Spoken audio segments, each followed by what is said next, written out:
They said, "Just say a few words at your late wife's funeral, Dad." But what they really wanted was my silence. Have you ever stood in a room full of people and realized you were never meant to speak? That's what happened to me, not in a courtroom, not on a stage, but at the funeral of my wife. The woman I had loved for 45 years. The woman I had held in my arms the night she took her last breath. Her name was Elaine. And her silence, I later realized, was the only one they truly respected. The day of the funeral was cool and dry, the kind of spring morning Elaine used to love.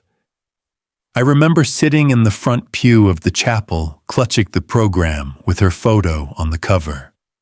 Her smile, full, slightly mischievous, stared back at me untouched by time or illness. Her favorite roses were everywhere, the ones we grew together in our small backyard, coral pink with a little white around the edges. I remember thinking she would have hated all this. Too many people, too many polished words, too little truth. "Just say a few words, Dad," my daughter Laura had told me. Something simple. 2-3 minutes max. I hadn't planned on speaking. I'm not a polished man, never have been. But I said yes, because Elaine deserved to be remembered not by some overpaid efficient who never met her, but by someone who had watched her clean toilets at 4 a.m. and still laugh at the sunrise. The chapel was full. Too full. There were camera rigs at the back, 2, maybe 3, and bright artificial lights along the aisle. Laura had hired a grief content studio, she'd explained.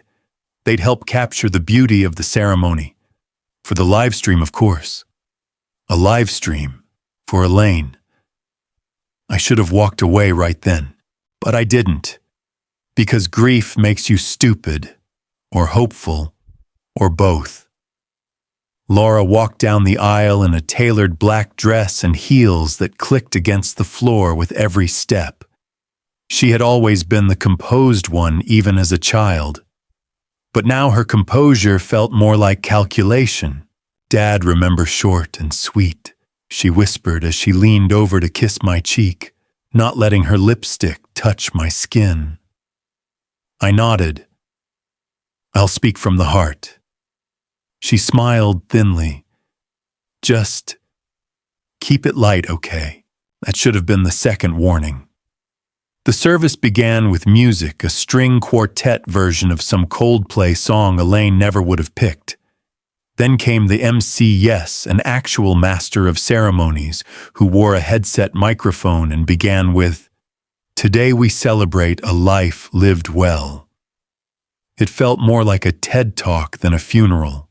He told stories that weren't his, about Elaine's gentle nature, her quiet grace.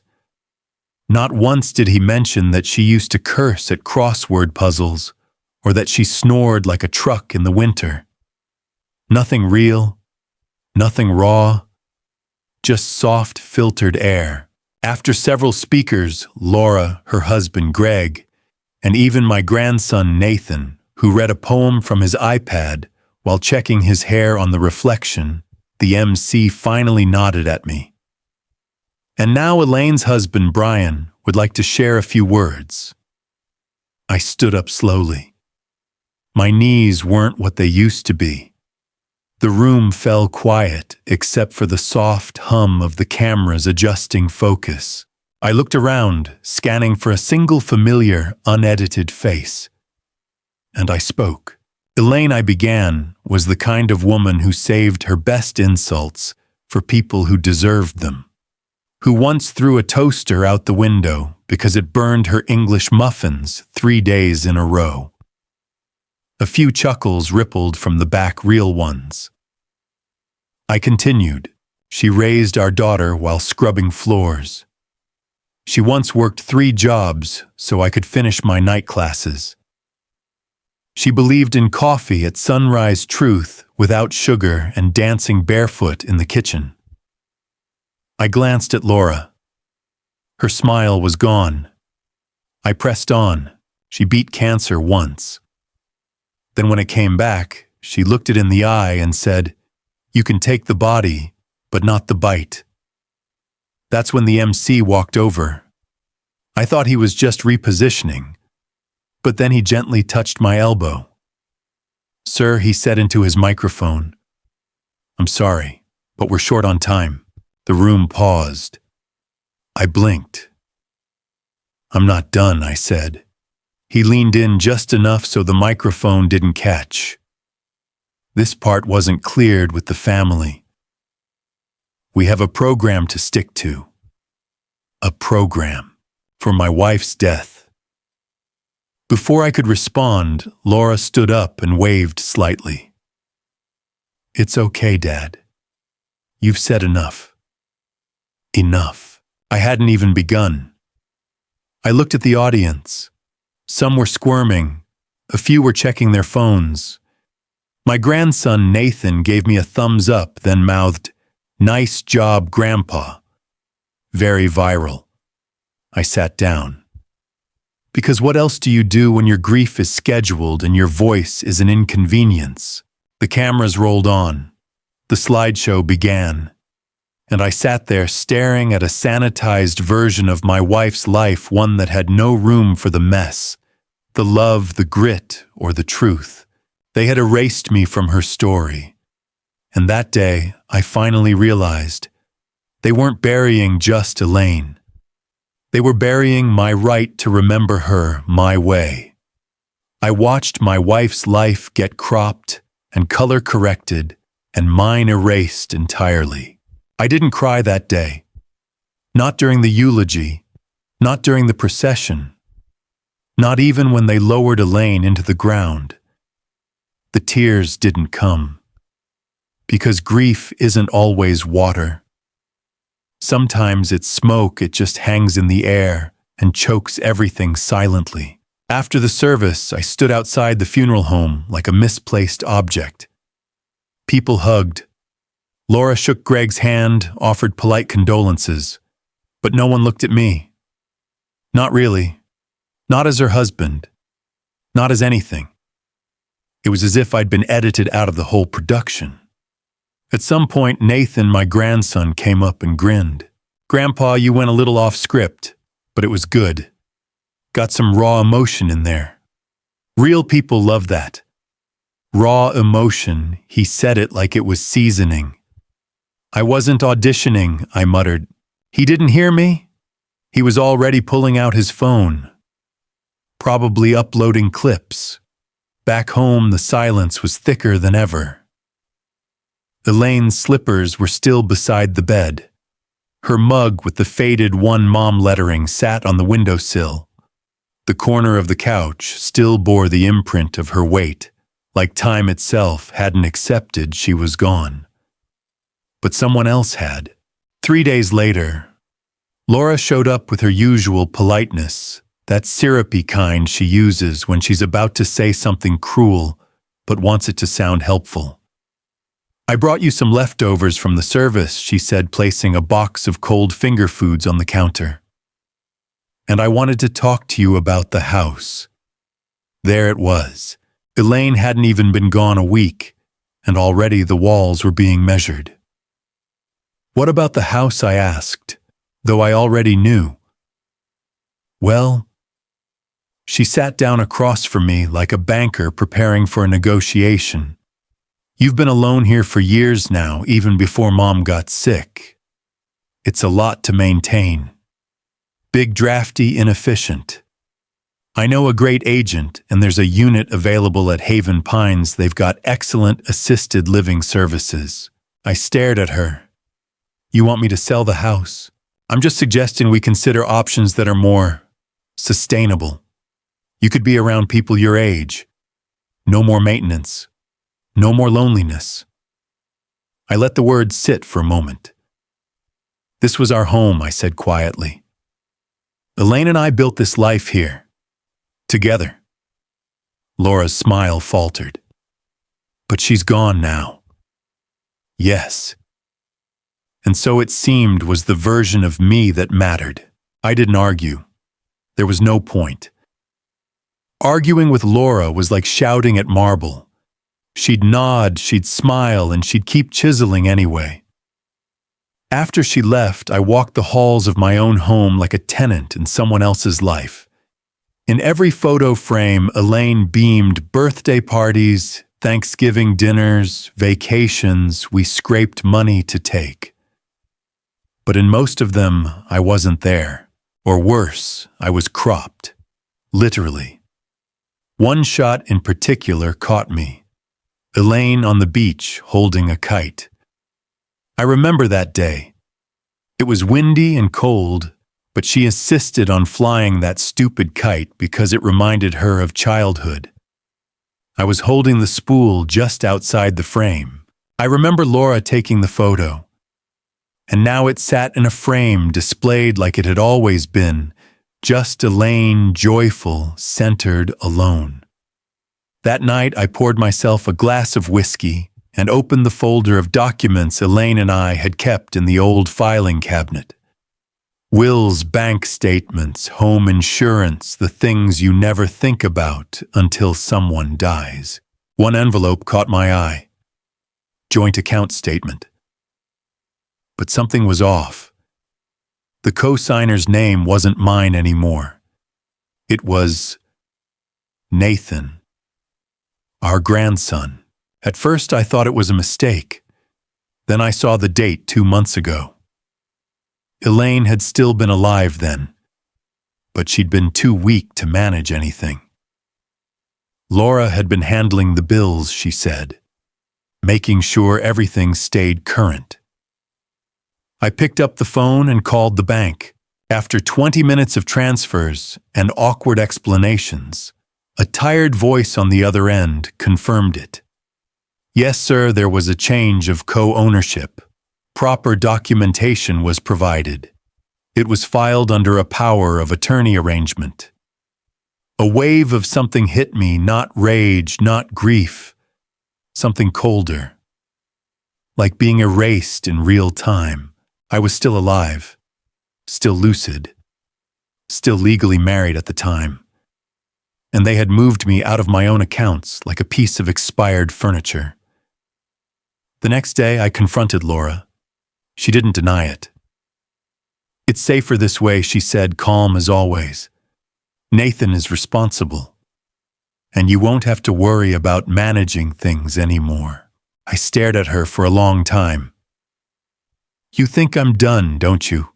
I asked. Like I'm just some vessel Elaine left behind. She didn't answer, which was answer enough. I didn't yell, I didn't demand the account back. Instead, I went to Elaine's closet and found the cedar box she'd kept tucked away at the back. It still smelled like her lilac and old wood. Inside was her wedding dress, folded carefully in tissue paper, and a letter addressed to B. I hadn't known it was there. I opened it slowly. If I go before you promise me one thing, don't let them turn you into a ghost. You're not a supporting character in someone else's version of my life. You are the story. I sat on the floor for a long time, that letter pressed against my chest. That night I went online. I didn't know what I was looking for. Grief groups, forums, anything. What I found instead was a blog. A small quiet corner of the internet run by a local journalist, stories about memory, dignity, aging. I clicked through a few posts. And then on a whim, I wrote a comment under one entry about the silence of survivors. Sometimes the worst part isn't the loss. It's watching them rewrite the memory without you in it. I didn't expect a reply. But 3 days later, I got an email from someone named Marcus. They told my story for me. But I decided to tell it myself. The email from Marcus was short, just 4 lines. Mr. Whitmore, I read your comment on the blog. I believe your story matters. I'm a local journalist working on a series about memory and aging. Would you be open to a conversation? At first, I wasn't sure whether to reply. I hovered over the keyboard, hesitating the way you do when you're about to open an old wound. I wasn't looking for sympathy. I wasn't looking to go viral or set the record straight. But I kept thinking about Elaine's letter. You are the story. And the truth is, I didn't want her to be remembered as a Pinterest perfect mother or some angelic snapshot in a pre-made slideshow. She was real. She was raw. And so was I. So I replied, I'll talk. But only if we do it face to face. Marcus arrived 2 days later. He was younger than I expected, late 30s, tall, wiry, with a kind of quiet energy. He wore a beat-up canvas satchel slung across his chest and greeted me like we were old neighbors. "Mr. Whitmore," he said, shaking my hand firmly. "Thank you for meeting with me." "Call me Brian," I replied. "I've had enough formality lately to last a lifetime." We sat in the kitchen, just me, Marcus, and 2 mugs of coffee. The light filtered through the lace curtains Elaine had made years ago. The ticking of the old wall clock filled the spaces between our words. He started simply. "Tell me about her." And so I did. I told him about Elaine, the woman who worked 3 jobs so I could finish community college, who made soup from scratch and opinions from fire, who once chased a raccoon out of our attic with a broom and a string of curse words that'd make a sailor blush.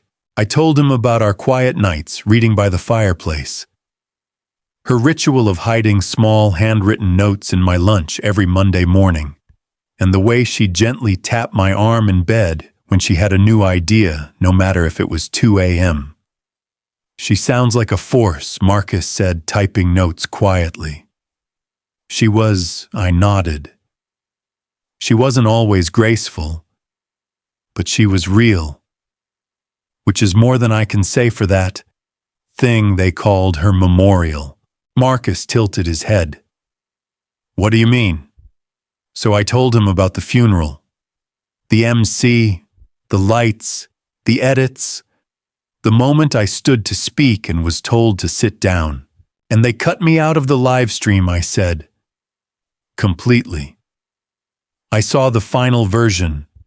They replaced my voice with a soft piano solo and one of those 'blessed are the memories' graphics." Marcus winced. I continued. "Then there's the house, the bank account. They didn't even wait a week. My daughter Laura, she'd already started shifting things. Legally, quietly, as if I was next in line to be cleared out." He set the laptop aside and looked at me. Really looked. "I'm sorry," he said. "Don't be. I'm not dead yet." I smiled faintly. "And this isn't just about me. This is about how people like me, people our age, are being written out of our own lives. We become inconvenient, too slow, too emotional, too analog." He nodded slowly. "That's exactly what this series is about. Dignity, narrative ownership, the right to be remembered truthfully." I wasn't sure what narrative ownership meant, but it sounded like what I'd lost. Then he asked me a question that made me pause. "Would you be willing to tell this publicly?" I looked out the window. The pear tree was starting to bloom. Elaine had always said spring was proof that life came back even after it felt dead. "I don't know," I said. "I don't want pity or spectacle." "That's what the funeral was." "I understand," Marcus said. "But I'm not looking to sensationalize anything. I want people to feel, to see what was erased." I thought about it, about the bank account and my grandson's name, about the framed photos where I had once been now cropped out, about being told to keep it light when talking about the love of my life. I thought about how silence hadn't protected me. It had only made it easier for others to speak over me. "Okay," I said finally. But I have conditions. Marcus leaned forward. Name them. I want Elaine's name spoken. Not just as a saint, but as a full human being. I want her imperfections left in, done. I want it to be honest. Not polished, of course. And I want to read it before you publish anything. Marcus nodded. That's standard. You'll have final approval. Then yes, I said. Let's tell the truth. We spent the next 3 hours together. I showed him the real photos, not the curated ones. Elaine in curlers. Elaine with paint on her overalls. Elaine laughing so hard she snorted. Elaine dancing barefoot in the snow just because.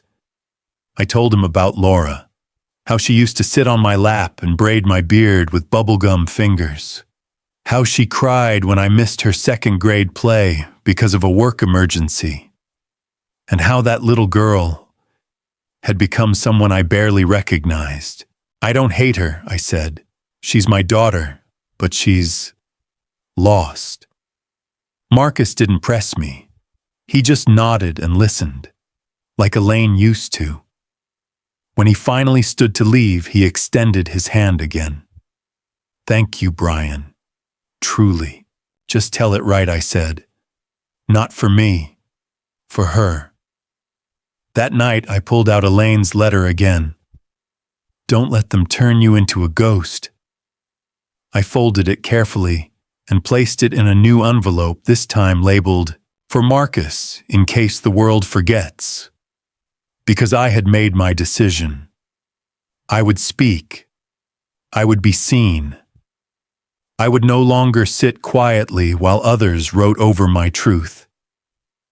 And if that made me inconvenient, unfiltered, or too emotional, so be it. I'd rather be real than erased. They cropped me out.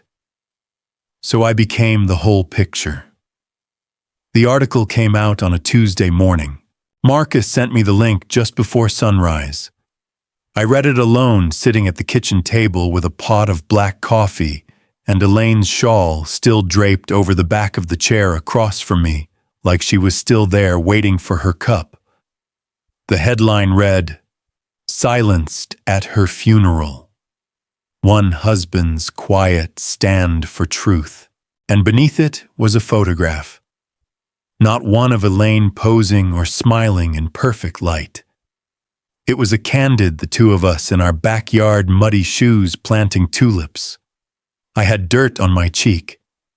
She had her hand on my shoulder, grinning at something I'd just said. Real. Unstaged. Us. Marcus had written it beautifully. Truthfully. He told our story with all its bumps and silences. He didn't shy away from the edited funeral, the removed eulogy, or the attempt to erase me from both Elaine's memorial and our shared history. He quoted Elaine's letter. He mentioned the account change. He talked about the sanitized slideshow and what gets lost when we turn grief into content. But more than anything, he made it clear I wasn't invisible. I was erased. And I had chosen to draw myself back in, not with vengeance, but with truth. I closed the laptop slowly, letting the silence settle around me. The kind of silence that isn't empty, but full of something sacred. A few hours later, my phone began to buzz. At first, I ignored it. I hadn't answered many calls lately, not after Laura's last attempt to guilt me into moving forward by letting things go. But when the messages started piling up, I checked. Saw the article. Thank you for saying what so many of us feel. Your story reminded me of my grandfather. I wish I'd asked him more before he passed. That picture of you and your wife in the garden, it broke me. Thank you for the honesty. By noon, the article had been shared over 20,000 times. By evening, it had been picked up by 2 major news outlets. Marcus called around dinner time. I hope you're okay, he said. I didn't expect it to catch fire like this, I'm fine, I replied. I've lived through worse. The war, the stock market crash of '87, Laura's driving lessons. He laughed. Well, you've just started something much bigger than a story. And he was right. By Wednesday, my inbox was flooded. People from across the country. Strangers were writing to tell me they had experienced the same kind of quiet erasure. Fathers, mothers, widows. Some had been pushed out of funerals. Others were shut out of decisions, bank accounts, photo albums. And then there were younger people, grandchildren, mostly writing to say they had never thought about how they treated their elders. One girl wrote, "My mom always tells me, don't let Grandpa talk too long, he rambles. But now I wonder how much I've missed. Tonight I'm going to call him. No filters, no rush." That message alone was enough to make the whole thing worth it. But the wave kept growing. The hashtag #LetThemSpeak began trending. People started sharing videos of their grandparents telling stories. Others reposted family photos with captions like "not cropped," "not corrected." Somebody even created an Instagram page titled "The Unfiltered Generation." And there I was, a photo of me and Elaine, muddy shoes, and all right on the front. Laura called on Friday.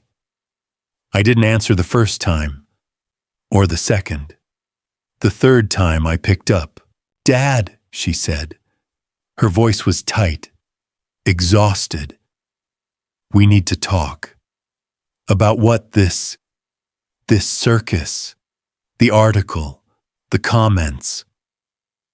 Greg's clients are asking questions. Nathan is furious. He says he's being harassed online. I waited. She didn't ask how I was.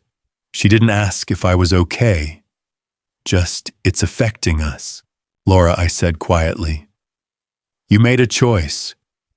You turned your mother's funeral into a brand. You erased me. And you asked me to accept that like it was normal. It wasn't meant to be like this. What was it meant to be?" I asked. "Polished, marketable, emotional, in just the right way, Silnau. You made me invisible," I continued. "So I made myself visible again. I didn't lie. I didn't insult anyone. I told the truth, and I won't apologize for that." Her voice dropped. "So that's it. You're just done with us on a side." "No. I'm done pretending I'm part of a version of family that only wants the parts of me that fit their image." She started to speak again, but I hung up. Not out of anger, but because some conversations only loop back on themselves like a bad recording. That weekend, Marcus called again. "I got a message," he said, "from the New York Times. They want to run a long-form piece, maybe a Sunday supplement. They also want to include a video interview." I blinked. "Video. You don't have to say yes," he added quickly. "But they said the story is opening doors. Discussions about age digital legacy control. They want to center your voice." I didn't answer right away. I looked around my living room. The clock Elaine had picked out was still ticking softly. Her favorite blanket was still draped over the couch. Her wedding band, which I now wore on a chain, rested against my chest. "I'll think about it," I said. And I did. For 3 days, I walked around the neighborhood, sat on the bench at the park where Elaine used to feed ducks, watched the young families pass by with strollers and phones and earbuds. And I thought, maybe telling my story wasn't enough. Maybe I needed to remind others they still had time to listen. So I called Marcus. "Let's do it," I said. Not for attention, for memory, for meaning. A week later, we filmed the interview in my backyard. No makeup, no fancy lighting, just me, the tulip bed, and a small framed photo of Elaine, the unposed one, with her hair blowing across her face and her eyes full of life. They asked me what I wanted people to remember most. I said that we're not here to decorate someone else's version of legacy. We live. We ache. We matter even when we're no longer convenient. I loved my wife, and I was part of her story. Whether the slideshow agrees or not, they tried to define my story. But I chose to write my own ending. I never thought I'd see my name in the New York Times. And yet there it was, Sunday morning, printed in bold above a full page, spread a photo of me sitting in the garden. Elaine's wedding band glinting on a chain around my neck. The headline read, "Life Stories." A husband silenced at his wife's funeral speaks for a generation. Below it, the opening line, "This isn't just a story about grief. It's about memory legacy and who gets to tell the truth when the cameras stop rolling." The piece went deeper than Marcus's original article. It included snippets from our filmed interview, Elaine's handwritten note, screenshots from the slideshow that cropped me out, even one of the bank documents redacted but real. But what struck me most was the response. Within 48 hours, my inbox became a kind of digital confessional. "Your story made me visit my grandfather today. I hadn't seen him in 3 years. My mother was pushed aside at my dad's memorial. After reading your Life Stories feature, I realized I owe her more than flowers and silence. I've started recording my parents' memories, not just birthdays and graduations, real stuff. Thanks for reminding us their voices matter." They weren't writing to praise me. They were writing to reclaim their own stories. A few days later, I got a letter in the mail, the real kind, with a stamp and shaky handwriting. It was from a woman in Iowa named Darlene. "Dear Mr. Whitmore, my husband died last year.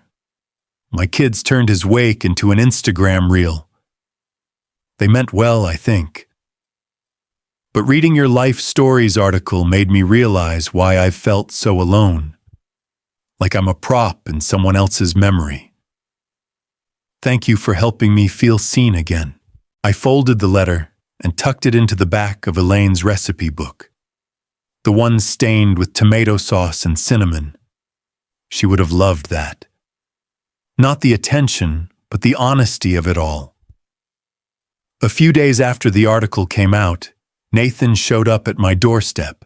He stood there in jeans and a sweatshirt, no camera in sight, no phone in hand. "Hi, Grandpa." "Hi, I read everything." I nodded. I figured. He looked down his shoes, scuffing the welcome mat. "I didn't get it before. I thought I was doing you a favor, cleaning things up, keeping it efficient."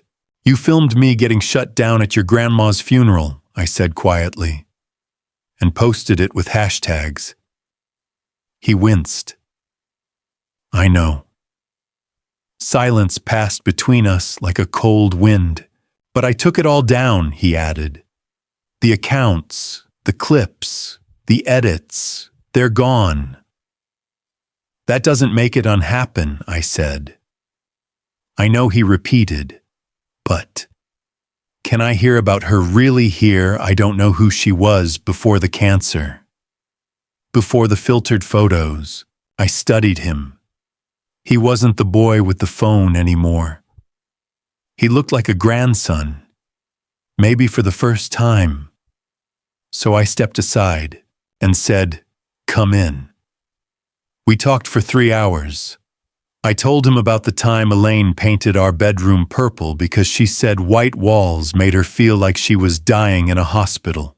I told him about how we once got lost on a road trip in Montana and ended up slow dancing under a gas station awning to a Willie Nelson song on the radio. He laughed. He cried. He asked questions. And for once, he listened. That night, he took a photo of her garden. Just the flowers. No filters, no captions. And he posted it with one line: "Real stories don't need editing." Life stories. As the weeks passed, I found myself invited to community events, podcasts, even college lectures. They wanted to hear about Dignity Memory Agency. At first, I said no to everything. But one afternoon, I found a dusty envelope Elaine had tucked into a cookbook, labeled "For Brian, if you ever go viral." Inside was a blank note card, but on the back, in her looping handwriting, "Don't waste your voice. Someone out there needs it." So I said yes, not to the spectacle, but to the message.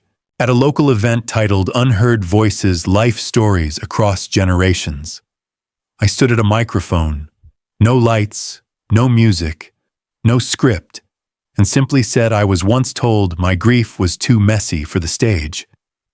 But what they didn't understand was this love isn't meant to be neat.